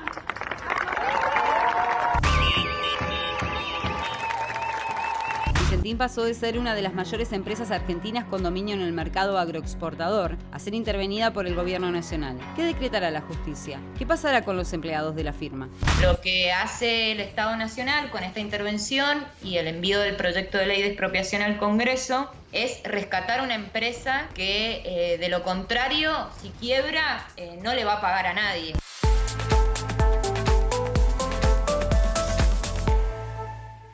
Bueno, seguramente va a ser un caso testigo y complicado. Yo quiero dejar bien en clara mi posición, sobre esta decisión que toma el gobierno. En primer lugar, yo creo que hay que respetar siempre la independencia de los poderes y esta empresa está judicializada porque está en convocatoria. Es decir, hay un poder que es el judicial, que tiene un síndico que está controlando la empresa. ¿Por qué aclaro esto? Porque uno de los argumentos es de un posible vaciamiento. Con una empresa que está judicializada no se va a poder vaciar, porque en todo caso ya estaríamos en un desfalco de un juez, que es otra historia. Es decir, hay un juez con un síndico que vigila absolutamente cada uno de los movimientos. Primer punto. Segundo punto. Esta empresa entró en concurso, me va a corregir Lourdes si yo me equivoco, creo que fue en febrero. El 10 de febrero. El 10 de febrero. Después vino la cuarentena, el concurso, todo lo que es la verificación de los créditos, debería terminar en junio, se llevó hasta agosto. 25 de agosto es la fecha. En todo caso, una mínima decisión o una decisión mínimamente coherente sería vamos a esperar que se verifiquen los créditos a ver qué pasa. Porque en medio de todo esto la empresa está negociando con otros inversores, posibles socios, y después va a tener que hacer una propuesta de pago a los acreedores. El argumento de que la empresa está en quiebra no es cierto. Es un argumento completamente falso. La empresa no está en quiebra. La empresa está en el primer periodo, después le vamos a preguntar al doctor Cunio Olivarona que nos diga bien en lo que es lo técnico, en la parte primera de un concurso de acreedores. Es falso que la empresa esté quebrada. Y el otro argumento que se utiliza para la futura expropiación es más falso aún, que es la soberanía alimentaria. La Argentina no necesita de Vicentín para ser soberana en términos alimentarios. Es una empresa que opera aproximadamente el 9,5% del mercado, es decir, no se requiere de Vicentín para ser soberanía alimentaria. Vicentín, algo que tampoco está claro, Vicentín son varias empresas, me parece que ni siquiera saben qué fue lo que mandaron a intervenir, porque en su momento también hablaron de la bodega y son todas empresas que quedan afuera de Vicentín SAIC, que es la empresa que en definitiva se interviene. Pero no existe la soberanía alimentaria, no es argumento válido la soberanía alimentaria y de hecho no es un argumento factible para una expropiación porque la Argentina es soberana en términos de alimentos con o sin Vicentín. Y de vuelta, les explico rápidamente qué es Vicentín porque a veces ni siquiera se sabe que Vicentín es una de las 5 o 6 cerealeras más grandes de la Argentina. El año pasado creo que facturó cerca de 4.000 a 4.800 o 4.800 o 5.000 millones de dólares. Fundamentalmente le compra los granos a los productores, ni siquiera tiene campo propio de producción de granos. Le compra los granos a los productores, los procesa, genera harina, genera aceite y exporta. Mal puede ser soberana o decisiva en la soberanía alimentaria cuando lo que exporta es más del 80%. Entonces, nunca el producto de Vicentín fue a formar parte del mercado alimentario argentino. Digo, para marcar las cosas como verdaderamente son, porque lo que está detrás es una decisión que tiene que ver básicamente con la ideología Es casi un capítulo 2 del campo y la 125, pero es una decisión muy brutal desde lo político y no va a ser fácil llevarla adelante. El otro mensaje es muy grave para los inversores o los dueños de empresas, porque es ¿hasta qué punto vas a invertir si mañana el Estado se despierta y dice, esta empresa me gusta y me la quedo? Porque la soberanía, porque tal, porque no quiero que sea una empresa que caiga en manos de una empresa internacional. ¿Y por qué no? ¿Qué cambia? Si el resto de las cerealeras, menos Molinos, y me parece que son 3, el resto son todas extranjeras. Y son básicamente empresas productoras de dólares, porque como lo que hacen es exportar, son empresas que le producen al país dólares. Es una señal muy grave la que dio el gobierno. Primero pasó por encima de un poder judicial, pasó por encima de otro poder. La justicia ya está manejando esa empresa. Y segundo, veremos qué pasa, porque ahora le toca al Congreso, vamos a ver cuáles son los argumentos de una supuesta expropiación. Pero esto es, me parece que está bueno tener los datos reales de las cosas. Porque así como está esto, te va a contar ahora Lourdes, por ejemplo, la causa judicial donde se investiga supuesta defraudación. Así es. Bueno, primero, hablando, todo empieza con el concurso preventivo. El año pasado, la empresa a fin de año alega tener estrés financiero. Una vez que alega esto, empieza a tratar de hacer un acuerdo por afuera antes de llegar al expediente judicial de un concurso preventivo. Trata de hacer un acuerdo preventivo extrajudicial. Eso como que queda en la nada y finalmente termina presentándose el 10 de febrero al concurso preventivo. Hoy tiene 2.600 acreedores. Vos decías hace un rato nada más, Antonio, que hay justamente el periodo de verificación de crédito que se está realizando en este momento, pero en ese interín... Vos decís, ¿por qué tiene tantos acreedores? Porque la empresa le compra productores. Entonces son todos pequeños productores, cooperativas. La empresa se abastece de granos de productores. En ese sentido, aparece una segunda causa judicial que es la que está en Comodoro Pi, que tiene que ver con la defraudación. ¿Quiénes son los imputados en esa causa? El ex titular del Banco Nación, Javier González Fraga, y los directivos de la empresa Vicentín, Nardelli y Padoan. Estas personas son las que habían solicitado créditos que, según la denuncia presentada, esto había llevado a una defraudación al Estado porque les habían otorgado créditos de manera irregular. Hay una deuda de 18.500 millones con el Banco Nación. Expliquemos los créditos de una empresa que exporta, no de Vicentín. Para exportar necesitas prefinanciación son líneas de exportación, te tienen que prefinanciar los bancos. Generalmente se hacen acuerdos anuales y tiene que ver con la facturación, es un promedio de facturación. Acá tenés otro tema en la Argentina, que vos tomás a $1 de 20 y terminás a $1 de 60, ¿no? Que esto es otra característica. Pero básicamente de eso se trata la línea de créditos del Nación, que es lo que se está investigando. Así es, pero también lo que se alega en esta denuncia es que justamente esos créditos se los otorgan a la empresa Vicentín porque Vicentín fue una de las mayores aportantes de la campaña de Mauricio Macri. 17 o 27 millones de pesos. Entonces, a raíz de esos aportes es que el banco hace la vista gorda, según lo que dice la denuncia, y les otorgan por atrás, porque se salen de las directivas que tenía el Banco Nación, y directamente González Fraga, según lo que denuncia la Unidad de Información Financiera el jueves pasado, cuando presenta y pide ser querellante en esta causa, dice que aquí no solamente habría una maniobra defraudatoria, sino posible lavado de activos. Porque dice, mientras la empresa entra en cesación de pagos, por otro lado, las otras empresas que trabajan con Vicentín sacan sus dividendos fuera del país. ¿Entendés? Entonces, o sea, lo que dice la UIF es, vos te endeudás con esta, pero el dinero te lo llevas afuera por intermedio de otras. A través de offshore. Bárbaro. Eso está todo en la justicia. Eso está todo en la justicia. Hoy obviamente hay una intervención que es la que tiene el Estado el lunes pasado. Alberto Fernández anuncia una intervención. Una intervención que me parece que mañana o pasado los dueños de Vicentín van a Los dueños de Vicentín ¿no? van a contraatacar, obviamente, con esto. Y además hay una denuncia en la justicia que hoy recayó en el juzgado de María Servini, que hicieron diputados de Juntos por el Cambio, alegando que el presidente de la Nación hizo abuso de autoridad justamente por ello. Doc, ¿cómo estás? Bien, ¿y vos? Bien, gracias por venir. ¿Me contás desde lo legal qué es una convocatoria? ¿Es una empresa quebrada? No. Una convocatoria es un instituto que prevé el derecho comercial a efectos de que quien debe dinero intente sanear su deuda. Es como estamos haciendo con el default, tratar de arreglar a acreedores. Mire, tengo tanta plata, les puedo pagar de esta forma. Generalmente es con una quita y a un plazo. Si se llega a un acuerdo, la empresa sigue caminando. Si no se llega a un acuerdo, hay dos posibilidades, pero la más conocida es la quiebra.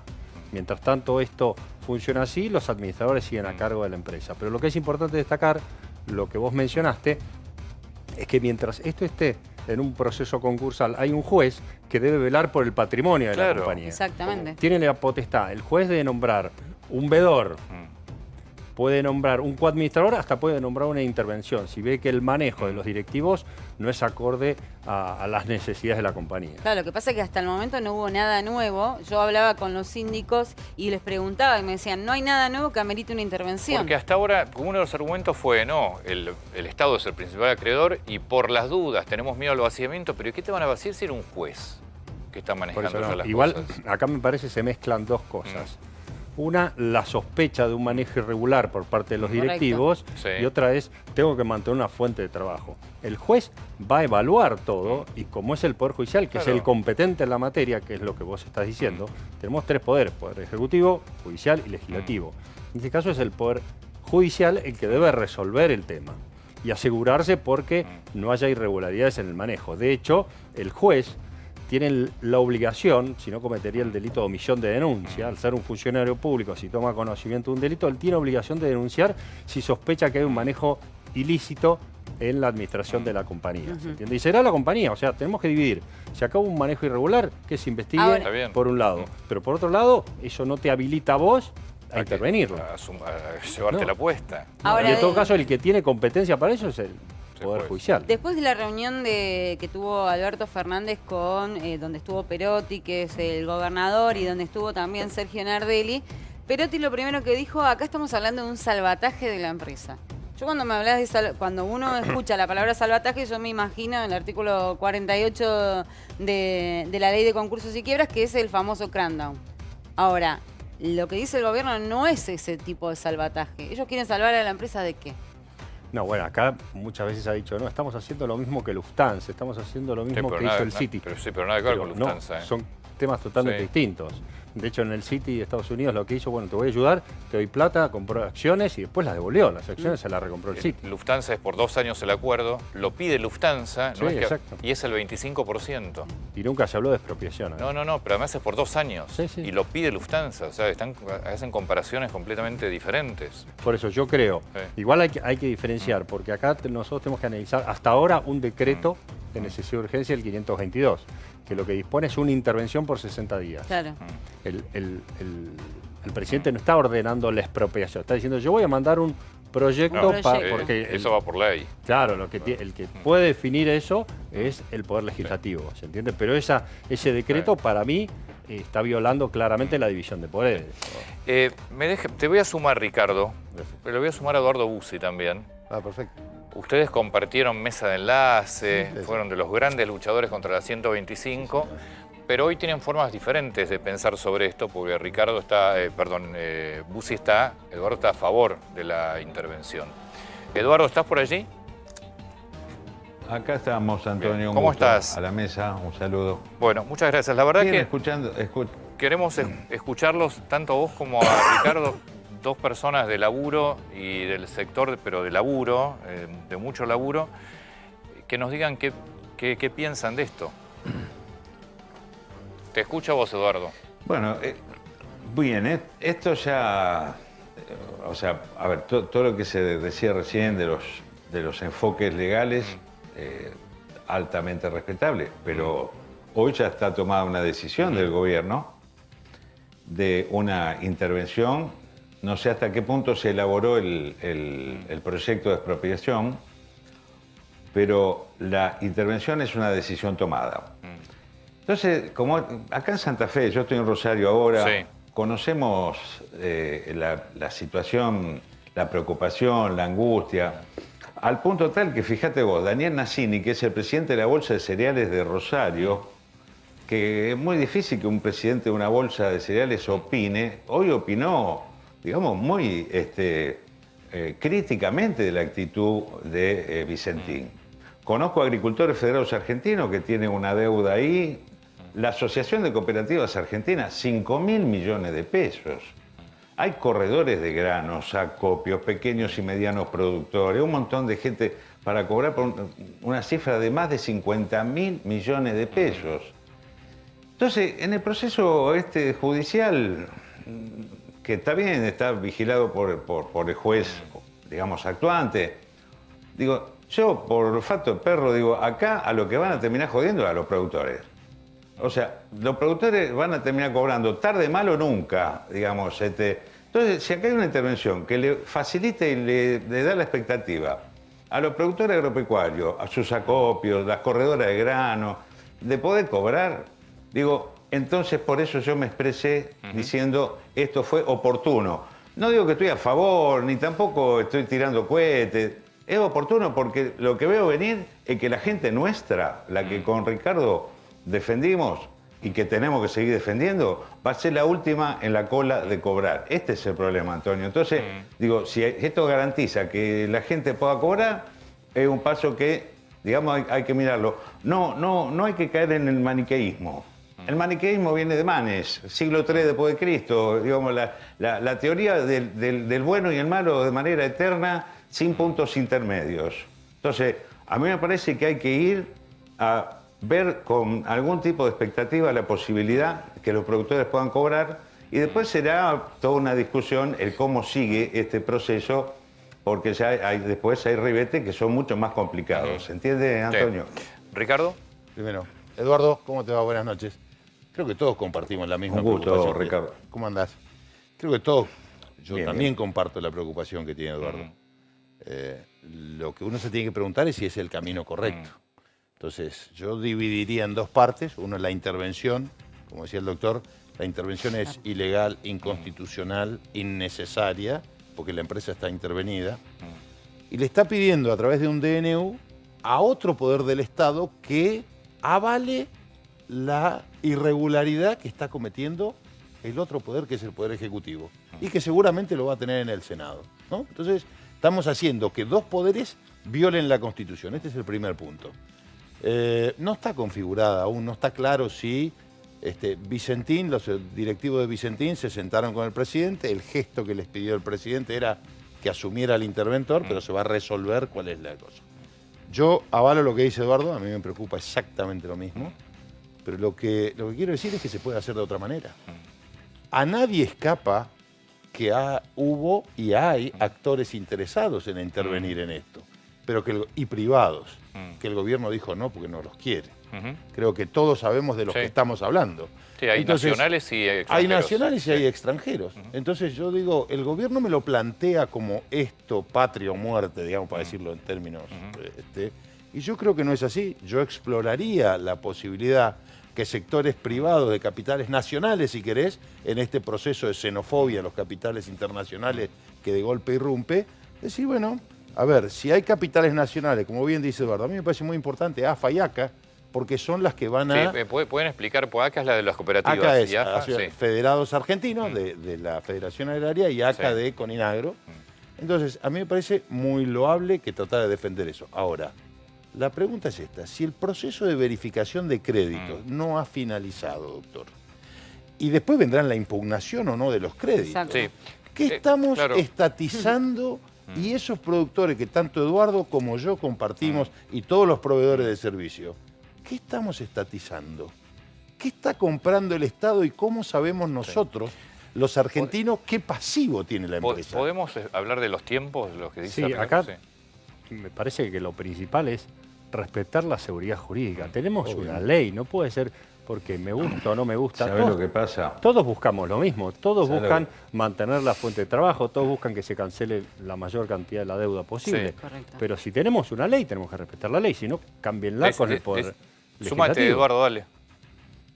No, decía que esto es hay una decisión política que toma el gobierno porque evidentemente mientras todo el proceso ahí de verificación de deuda y todas estas cosas van sucediendo, claramente los primeros en cobrar iban a terminar siendo los bancos, digamos,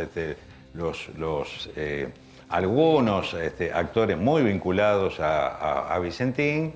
A ver, si pudieron hacer toda la tropelía que hicieron, a ver, si pudieron, digamos, acá hay sospecha de que venía la barcaza vacía de Paraguay, hay sospecha, digo, ojalá tuviera elementos para probarlo, pero digo, esto escucho, viene la barcaza vacía de Paraguay sin retenciones de soja y se terminan llenando los puertos Rosario, qué sé yo, ha habido tantas cosas tan complicadas que la verdad que es muy difícil pensar de que para todo eso está los la justicia. pequeños y medianos productores, bueno, Macanudo, que actúe y que ponga la lupa en quienes otorgaron los créditos, Banco Nación, ¿qué hicieron con esa plata? ¿Dónde fue a parar esa plata? Pero Digo, para eso está la justicia. Lo que sé, está bien, lo que estoy seguro es acá que nos termina jodiendo a los productores. Entonces, si esto viene a garantizar que haya un plan de pago y una posibilidad de que los productores y los acopiadores, las cooperativas, los corredores puedan cobrar, yo creo que es oportuno. Esto es lo que digo. Ahora, el problema es que se está ideologizando mucho, he visto en los debates, como que esto es un, digamos, paso previo hacia Venezuela, qué sé yo qué, y yo creo que hay que desideologizar. O sea, si hay una solución que garantiza que los productores puedan cobrar, que los trabajadores puedan seguir manteniendo su fuente de trabajo, bueno, analicemos, por eso digo no al maniqueísmo, veamos los puntos intermedios a ver si esto tiene éxito. Y yo, sinceramente, hacia Venezuela no quiero ir, quiero aclarar eso por las dudas, ¿viste? Porque está todo tan confuso. Yo quiero ir a Europa, yo quiero ir a Alemania, a Italia, a Francia, que están interviniendo, ayudando a sus empresas. Sí, pero no se están quedando con las empresas por encima de un juez, por encima del Poder Judicial, que es muy diferente. Pero están interviniendo. Acá parece que la palabra intervención es mala palabra. Pará. La intervención es una, si es virtuosa, es bienvenida. ¿Se entiende? Pero dentro de la ley. Esto es lo básico. ¿Me dejas hacer un cortecito muy chiquito? Ya volvemos con ustedes. Dale, un corte, ya está. Señor Rodis. ¿Qué tal, Antonio? Vamos a contarte un poco solamente rápido cómo arranca el conflicto con el campo. Vos en tu editorial hablabas de esto es un revival del conflicto con el campo. Acordate, 2006-2008, en 2006 tuvo un conflicto con el campo Néstor Kirchner, con la carne, que había trabado la importación para tener carne. Y en 2008 había sido el famoso conflicto por la 125, donde se hicieron célebres, entre otros, nuestros invitados de esta noche, Buyaile y Bussi. Pasamos al 2020, esta es la foto de la reunión. Vilma Ibarra, Omar Perotti, Matías Culfas, Luis Basterra, Julio Betovelo y Diego Luchinsky por parte del gobierno en la reunión con Vicentín, donde estuvo Nardelli, Alberto Macúa, que es un director de la empresa, y Gabriel Fisores, quien es el abogado que lleva toda esta situación. Este día de esta reunión había dado la sensación, cuando salió Perotti, de que estaba todo más o menos encaminado. Pero no. Y después terminamos con una solicitada de Vicentín, donde calificaba la situación de ilegal y todo eso. Y el presidente que sigue insistiendo que la única solución para salvar la empresa es la expropiación. Queríamos recordar hoy otras expropiaciones que hubo durante el kirchnerismo, estas son todas del kirchnerismo, en vista a lo que podría llegar a suceder con el proyecto actual. Tuvimos en 2012, la última de todas fue la de Chicone, en pos de la soberanía monetaria en ese momento, ¿no? Se usaba esa frase. Luego fuimos a la soberanía energética por YPF, la soberanía aérea de los cielos argentinos en 2009 con Aerolíneas Argentinas, a esa la soberanía sanitaria, si querés. De la Ciudad de Buenos Aires. Por todas estas tuvieron que pagar, ¿no? Un montón de plata. Y más los juicios. Más los juicios, exacto. Ahí se pagaron el año pasado y también... y recordemos que el juicio por YPF es el doble de lo que vale la empresa. Totalmente. Y todavía falta pagarlo de Aerolíneas. Aquella no se pagó todavía, Correo Argentino 2003, la soberanía postal. Bueno, permiso. ¿Está por allí Eduardo? ¿Eduardo Bussi? Sí, señor. Eduardo, acá estoy. te tengo una pregunta. El presidente obviamente habla de una empresa virtualmente quebrada, no está quebrada, está en convocatoria. Ustedes los productores, por ejemplo, ¿no consideran que hay que esperar a que la empresa siga funcionando. Hay inversores, hay interesados en asociarse, incluso en comprarla. ¿No sería más lógico? ¿Sabes lo que pasa, Antonio? Que, digamos, si siguiera el proceso de quiebras, reitero, los productores últimos en la fila. Sí, igual no está en quiebra la empresa, Pero el patrimonio ese no va a terminar alcanzando. Hay otros caranchos y buitres que van a llegar antes. Pero lo más grave, ¿sabe cuál es? Que el problema que no va a ser ACA, Coninagro, las cooperativas de Coninagro, de la ex Federación Agraria o qué sé yo, un consorcio de las sociedades rurales de CRA, digamos, va a terminar siendo una empresa suiza, de Norteamérica, de afuera. Y ya demasiado grande es la porción que manejan estos muñecos. O sea que es ideológico el tema, actitud básicamente. No, ¿qué va a ser es concreto, Antonio. O sea, no, digo, es ideológico, pero se puede cartelizar con los nacionales también, ¿eh? Digo, el petróleo, el combustible está cartelizado en la Argentina y la empresa principal es una... Lamentable. Es eso que estatal. estás diciendo vos es lamentable. Pero es verdad y es lamentable, claro. porque YPF debería tirar los precios a la baja y ser reguladora de mercado, no ser parte del negocio del negocio y va a perder plata que vamos a pagar nosotros.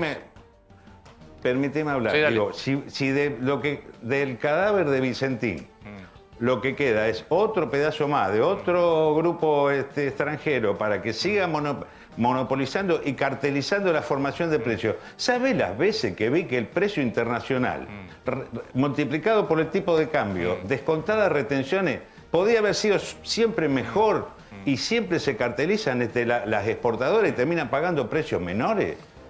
Jodiendo a la mayoría de los productores agropecuarios. Entonces, que existe una empresa ahí, Testigo, Rectora, con el cooperativismo agropecuario, ACA, AFA, digamos, los sindicatos, los laburantes, si el desenlace ha sido tétrico, porque ¿sabes las veces que yo defendía a Vicentín años atrás como parte de la burguesía nacional? A mí me decepcionó. Si eso va a terminar siendo parte de los monopolios y cartelizando los precios y jodiendo a los productores, bueno, hermano, yo prefiero que haya un ente mixto, el Estado, las cooperativas, digamos, democrático, el gobierno Santa Fe, que el gobierno Santa Fe, te lo digo como santafesino, que se entere en la mesa y no que se entere por televisión de lo que pasa. Digo, este es un tema Eduardo, que quiero reclamar. Déjame que se meta Ricardo también. Yo permití una cosa, yo creo que es loable todo lo que plantea Eduardo y lo repito. No hay ningún país exportador que tenga una agencia o una empresa estatal que venda. No lo tiene Brasil, no lo tiene Paraguay, no lo tiene Estados Unidos, no lo tiene Australia, no lo tiene Nueva Zelanda. Las ventas país cayeron después de la caída del muro de Berlín, porque cambió la metodología. Pero no estamos hablando de eso, Ricardo. Pero no estamos hablando de eso. Eduardo. Estamos hablando de una empresa que actúe a la par de Cargill, de Dreyfus y de todos esos muchachos. La concentración que estamos hablando, Eduardo, yo no tengo... La concentración que estamos hablando, hoy las 5 primeras empresas concitan el 50% del volumen de exportaciones argentinos y las 10 el 90%. Tenemos AGD, ahí está. AGD y Vicentín, que están quinta y sexta. ¿sí? Por lo tanto, y la que más vende es Cargill con alrededor del 15%.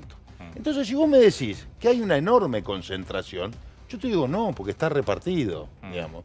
Y si no hay transparencia, la transparencia está dada por Chicago, salvo cuando el gobierno intervino a través de Moreno, que se quedaban con $50 por tonelada de trigo, haciendo una estafa, una verdadera estafa a los productores. Entonces, ¿no es cierto? En el día a día, Ricardo, en el día a día... 30 segundos, ¿sabés Eduardo, las veces ¿sabés las veces que el precio internacional, tipo de cambio menos retenciones, permitía pagar mejores precios? Y como son cartelizadas, las 5 o 6 principales pagan menos precio. Entonces, si se mantiene una empresa como Vicentín, con el cooperativismo adentro, y actúa como testigo, le estamos defendiendo el precio a los productores.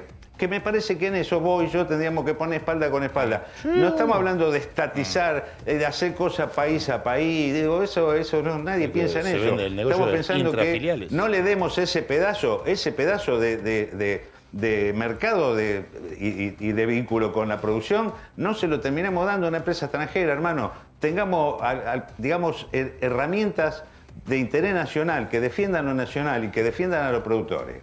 Punto. Está bien, a ver, ya nos tenemos que ir, pero digo, puede ser completamente válido cualquier argumento de lo nacional, o puede ser una cuestión hasta de gustos.